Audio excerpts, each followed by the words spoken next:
అల్లు అర్జున్ కి పోలీసులు మరొక షాక్ ఇవ్వబోతున్నారు. మధ్యంతర బెయిల్ రద్దు చేయాలని కోరుతూ నేడు హైకోర్టులో తెలంగాణ పోలీసులు పిటిషన్ వేయనున్నారు. కేసు విచారణలో ఉండగా అల్లు అర్జున్ మీడియా సమావేశం పెట్టడంపై పోలీసులు సీరియస్ గా ఉన్నారు. ప్రస్తుతం అల్లు అర్జున్ బెయిల్ పై ఉన్నారాయన. ప్రెసిడెంట్ అయితే హైకోర్టు 4 వారాల వరకు బెయిల్ ఇచ్చింది అల్లు అర్జున్ కి. తొక్కిసలాట సంగతి పోలీసులు తనకు చెప్పలేదని చెప్పి అల్లు అర్జున్ అన్నంతో దానికి సంబంధించిన సాక్ష్యాలను సేకరించేందుకు పోలీసులు ప్రయత్నిస్తున్నారు. ఘటనకు ముందు ఏం జరిగింది అనే దానిపై ఒక 10 నిమిషాల వీడియోనైతే నిన్న హైదరాబాద్ సిపి సివి ఆనంద్ జనం ముందుకు తీసుకొచ్చారు.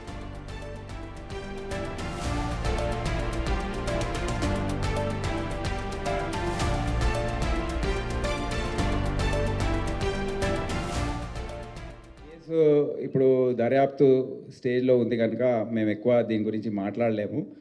కానీ కోర్టు పరిధిలో ఉంది, ఇంకా వాదనలు జరగబోతున్నాయి కొన్ని రోజుల్లో కూడా. ఇప్పుడు దీనిపైన అనేక రకాల వర్షన్స్ వచ్చాయి. మా సోషల్ మీడియా టీం కానివ్వండి, లోకల్ ఆఫీసర్స్ కానివ్వండి, నిన్న జరిగిన ప్రెస్ మీట్ ప్లస్ నిన్న అసెంబ్లీలో జరిగిన చర్చ, దాని గురించి మేము కూడా ఒక వారం రోజుల నుండి దాదాపు ఒక 10,000 కెమెరాస్, అంటే సెల్ ఫోన్లో చాలామంది రికార్డ్ చేశారు. అక్కడున్న సోషల్ మీడియా, మీ మీడియా ద్వారా మీ ఛానల్స్ రికార్డ్ చేసిన బైట్స్ అవన్నీ కూడా అనలైజ్ చేసి క్రోడీకరించి ఒక 10 నిమిషాల వీడియో ఒకటి తయారు చేశారు. దయచేసి మీకు అది చూపిస్తాను. నేను దీని గురించి ఎక్కువ కమెంట్ చేయదలుచుకోలేదు. అది చూసి మీరే ఒకసారి మీరు ఆలోచించుకోండి, నిర్ణయించుకోండి ఏం జరిగిందో. ఆ బౌన్సర్స్ గురించి ఒక విషయము మీరు చూసారు కదా. బౌన్సర్స్ పోలీస్ వారిని నెట్టేయడం అందరినీ. సో బౌన్సర్స్ అందరు కూడా వార్నింగ్ ఇవ్వదలుచుకున్నాను. ఈ బౌన్సర్ సప్లై చేసే ఏజెన్సీస్ ఎవరైతే ఉన్నారో వారికి నేను వార్నింగ్ ఇస్తున్నాను. మీరు జాగ్రత్తగా ఉండండి. నెక్స్ట్ టైం నుండి ఈ బౌన్సర్స్ ఎక్కడైనా మిస్బిహేవ్ చేసినా, పోలీస్ ఆఫీసర్స్ యూనిఫామ్లో ఉన్నప్పుడు వారిని ముట్టుకున్నా వారిని వదిలేది ప్రసక్తే ఉండదు. ఏ విధంగా అయితే తోసేశారో పోలీస్ ఆఫీసర్స్ని మీరు చూశారు కదా వీడియోస్లో. పబ్లిక్ని తోసేశారు. వాళ్ళే గేట్స్ ఓపెన్ చేస్తున్నారు, వాళ్ళే క్లోజ్ చేస్తున్నారు, వాళ్ళే అన్నీ చేస్తున్నారు అక్కడ. సో ఈ విధంగా వ్యవహరిస్తే మళ్ళీ లా అండ్ ఆర్డర్ పోలీస్ ఏం చేస్తుందండి? It's becoming a challenge. So ఇప్పటి నుండి విఐపీస్, వివిఐపీస్ ఎవరైనా కానివ్వండి. ఇదే అంశానికి సంబంధించి మరిన్ని అప్డేట్స్ అందించడానికి మా ప్రతినిధి రాణా జాయిన్ అవుతున్నారు లైవ్లో.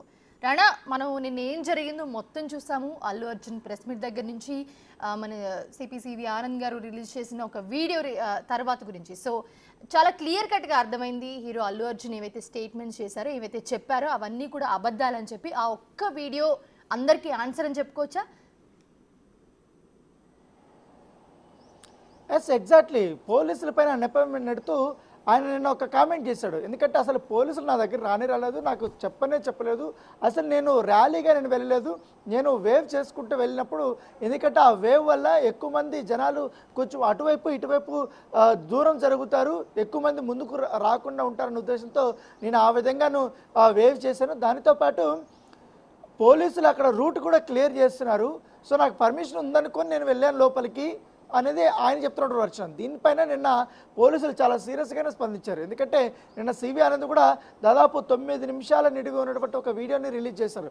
ఆ వీడియోలో చాలా క్లియర్గా అల్లు అర్జున్ రాకముందున్నటువంటి అక్కడ ఉన్నటువంటి పరిస్థితి, అల్లు అర్జున్ స్టార్ట్ అయినప్పటి నుంచి ఏ విధంగా అక్కడ జనాలు పెరగడం కానీ, అక్కడ పెద్ద ఎత్తున కూడా ఒకరిపై ఒకరు తోసుకోవడం కానీ, తర్వాత బౌన్సర్లు రావడము, ఇవన్నీ కూడా జరిగిన సందర్భము. రేవతి అక్కడి నుంచి తప్పించుకొని లోపలికి వెళ్ళే యొక్క విజువల్, లోపల జరిగినటువంటి యొక్క విజువల్స్, అతను కూర్చున్న తర్వాత ఇంటర్వెల్లో కూడా ఆయన పాప్కార్న్ తినడము, తర్వాత ఏసీపీ 2-3 సార్లు అక్కడికి వెళ్ళడానికి ప్రయత్నించినప్పుడు చెప్పినప్పుడు ఆయన పట్టించుకోకపోవడం. దానితో పాటు ఇక్కడ మరొక ఆసక్తికరమైన పరిణామం ఏమంటే, థియేటర్ యాజమాన్యానికి చెందినటువంటి మేనేజర్ సంతోష్కి పలుమార్లు చెప్పినా కూడా అల్లు అర్జున్కి బయట జరిగినటువంటి సంఘటన, రేవతి చనిపోయినటువంటి విషయం కానీ, శ్రీతేజ్ అపస్మారక స్థితిలో ఉన్నాడన్నటువంటి అంశం పైన కానీ ఆయనకి చెప్పండి అంటూ కూడా చెప్పినా కూడా లోపలికి అనుమతించకుండా ప్రైవేటు సైన్యం అంటే బౌన్సర్స్ పెట్టి పోలీసులు కూడా లోపలికి అనుమతించలేదంటూ కూడా పోలీసులు చాలా క్లియర్గా చెప్పారు. ఎందుకంటే ఆ సంఘటనలో ప్రత్యక్ష సాక్షులుగా ఉన్నటువంటి చిక్కడపల్లి సిఐ రాజు నాయక్ కానీ తర్వాత చిక్కడపల్లి ఏసీపీ వీళ్ళిద్దరు కూడా నిన్న సిపి ఆనంద్ ముందు వాళ్ళు చెప్పినటువంటి నేపథ్యం కనపడుతుంది. ఎందుకంటే పోలీసుల్ని వారు ఈ విధంగా చెప్పడం ఏంటి అనేది కూడా పోలీసులు ఎప్పుడు వెళ్ళారు, తర్వాత అల్లు అర్జున్ని తీసుకొచ్చింది ఎప్పుడు ఏంటంటే విత్ టైమింగ్తో పాటు చాలా క్లియర్గా కూడా బహిర్గతం చేసినటువంటి నేపథ్యం పడుతుంది. సో ఈ నేపథ్యంలో అల్లు అర్జున్ చేసినటువంటి బేస్లెస్ ఆరోపణలు ఏదైతున్నాయో వాటికి అంతటికీ కూడా గట్టిగానే కౌంటర్ ఇచ్చారు పోలీసులు. దానికంటే ముందు అల్లు అర్జున్ సంబంధించినటువంటి అభిమానులు, తన ఆర్మీగా చెప్పుకున్న అభిమానులు అందరూ కూడా ముఖ్యమంత్రిని ఉద్దేశిస్తూ, కాంగ్రెస్ గవర్నమెంట్ని ఉద్దేశిస్తూ వారు కొన్ని వ్యతిరేకమైనటువంటి పోస్టులు పెడుతున్నారు. ఎందుకంటే ఆ పోస్టులు కూడా నిన్న చాలా క్లియర్గా స్ట్రాంగ్ కౌంటర్నే ఇచ్చారు కాంగ్రెస్ పార్టీకి సంబంధించినటువంటి నేతలు కానీ, మంత్రులు కానీ, ఎమ్మెల్యేలు కానీ, ఏకంగా పిసిసి ప్రెసిడెంట్ కూడా నిన్న స్పందించినటువంటి నేపథ్యం పడుతుంది. ఎక్కడ కూడా అల్లు అర్జున్ పైన మేము స్వతహాగా కక్ష పెట్టుకోలేదు, వ్యక్తిగతమైన కక్ష ఎటువంటి ఏమి లేదు. రాణా, మీరు hold లో ఉండండి. మళ్ళీ